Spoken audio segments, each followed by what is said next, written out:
here, you may be wondering why this, why now? So there are, several reasons. Like, first and foremost, as Amy had shared, the Bureau of Special Education has a very strong commitment to students with significant cognitive disabilities. They want to ensure high expectations through academic standards aligned instruction. The Bureau also supports the practices of meaningful inclusion and this content, and the instructional resource supports practices of inclusion and makes meaningful connections to the post-secondary outcomes.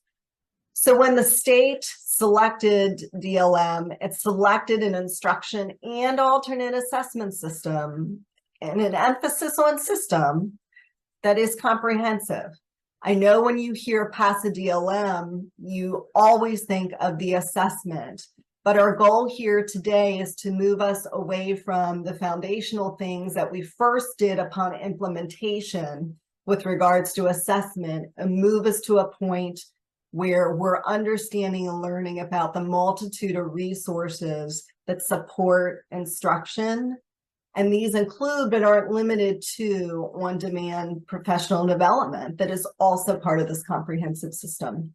So our goal is for that you and the teachers that we are rolling this out to, that they will learn about these resources. Additionally, we also gain very meaningful instruction and assessment data directly from teachers through an annual teacher survey that is completed at the end of every assessment for each student. So we now have 3 years worth of data that includes approximately 11 to 12,000 surveys completed each year. Later in this presentation, Kelly is going to share this data with you and what it shows regarding instruction.